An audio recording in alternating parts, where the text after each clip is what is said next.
के बाद प्रसाद ग्रहण करती हैं। कथा इस प्रकार है। पार्वती जी बोली, माघ के महीने में किस नाम से और किस प्रकार से गणेश्वर की पूजा करनी चाहिए और कौन सा नैवेद्य चढ़ाना चाहिए। गणेश जी बोले, माघ महीने में भालचंद्र नाम से गणाध्यक्ष की घोड़सोपचार से पूजा करनी चाहिए। तिल के 10 मोदक बनाकर 5 गणाध्यक्ष के और 5 ब्राह्मण के लिए अर्पण करें। ब्राह्मण की देव सदृश पूजा करें, यथाशक्ति दक्षिणा दें और 5 मोदक देवें। स्वयं भक्ति युक्त होकर 10 मोदक खाएं। इस संबंध में राजा हरिश्चंद्र का इतिहास कहता हूँ, सुनो।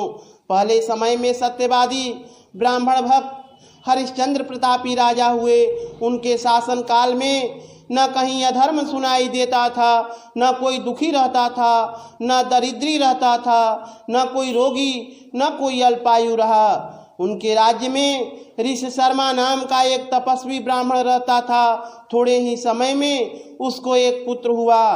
दैव योग से ऋषि शर्मा मर गया और पत्नी पुत्र की रक्षा करने लगी। भीख मांग कर लाती और किसी तरह पुत्र का लालन पालन करती। वह संकटा चतुर्थी का व्रत करने लगी। भीख मांग कर तिल के 10 लड्डू बनाकर गोबर के गणेश की कहे हुए प्रकार से सदा पूजा किया करती थी। एक समय उसका 5 वर्ष का पुत्र गणेश की मूर्ति को खिलौना समझकर गले में बांधकर खेलने के लिए बाहर निकल गया। उसी समय एक मूर्ख कुम्हार बर्तन बनाने वाला उस 5 वर्ष के बालक को अपनी आमा में डाल दिया। इधर उसकी माता पुत्र को न पाकर पागल सी हो गई और गणाध्यक्ष की पूजा कर विलाप करने लगी। हे गणेश, हे गणेश, हे जटा समूह से शोभ्यमान, पुत्र दुख से पीड़ित मेरी रक्षा करे। हे अनाथों के नाथ, भक्तों के अभिष्ट वर देने वाले, पुत्र दुख से पीड़ित मेरी रक्षा करें। इस प्रकार आधी रात तक उस बिचारी ने विलाप किया। सवेरा होते ही कुम्हार आमा खोलकर देखता है तो वह 5 वर्ष के बालक को उसी आवे में घुटने तक पानी में खेलता हुआ पाता है। इस प्रकार देखते ही वह भय के मारे कांपने लगा। इसके बाद जाकर राजा के सामने जैसा उसने किया था वह सब कह सुनाया। कुम्हार बोला, हे राजन, मैंने ऐसा अपराध किया है जिससे बाध्य हूँ।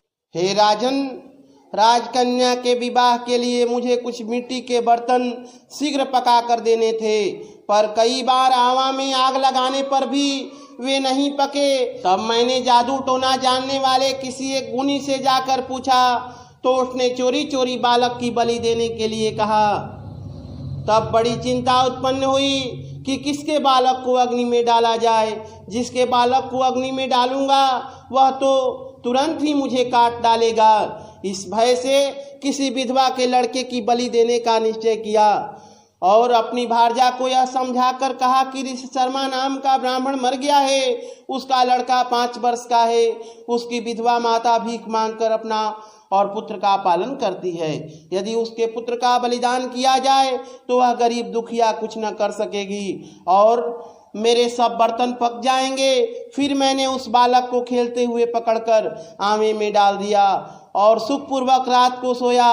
सवेरा होते ही आमा के बर्तन पके या नहीं यह सोचकर आमा खोलकर देखता हूँ तो जिस अवस्था में बालक को वहाँ डाला था उसी अवस्था में उसको वहीं निर्भय देखकर मैं भयभीत हुआ और यहाँ आया हूँ। इस प्रकार उसके वचन को सुनकर राजा चकित हुआ और स्वयं आमा के पास आकर खेलते हुए लड़के को देखकर अपने आमत्य से कहा कि यह कैसी बात है और यह बालक किसका है, इसका निश्चय करो। इस आमे के भीतर घुटने तक कमल से सुशोभित जल और वैदुन मणि के समान दुर्वा कैसे प्राप्त हुई। इस दरिद्र बालक को न दाह है, न क्षुधा है, न पिपासा है। घर की तरह निर्भय होकर यहाँ खेल रहा है। राजा के इतने कहने पर रोती कलपती वह ब्राह्मणी भी वहां आ पहुंची और बालक को देखकर उसे उठाकर छाती से लगाया, चुंबन किया और रोती कलपती हुई राजा के आगे बैठ गई। राजा हरिश्चंद्र बोले, हे ब्राह्मणी, अग्नि ने इस बालक को क्यों नहीं जलाया? क्या तू कोई टोटका जानती है अथवा कोई उग्र तप किया है? ब्राह्मणी बोली, हे राजन, न मैं टोटका जानती हूँ, न धर्म जानती हूँ, न मैंने कोई तप किया है, न जोग किया है। न दान किया है, न विधान किया है, न बलिदान किया है। हे राजेंद्र, मैंने केवल संकट नाशन का एकमात्र उत्तम व्रत किया है, जिसके प्रभाव से मेरा बालक सब कुशल से है। इस प्रकार उसका वचन सुन राजा ने फिर कहा कि यह व्रत मुझे भी सम्मत है, मेरी सारी प्रजा इस व्रत को करे। हे भारत, इस प्रकार राजा ने उसकी परिक्रमा करके कहा कि हे ब्राह्मणी, तू धन्य है कि मेरी संपूर्ण प्रजा से गणाध्यक्ष की पूजा प्रारंभ कराया। इस व्रतराज के प्रभाव से ब्राह्मणी को उसका पुत्र प्राप्त हुआ।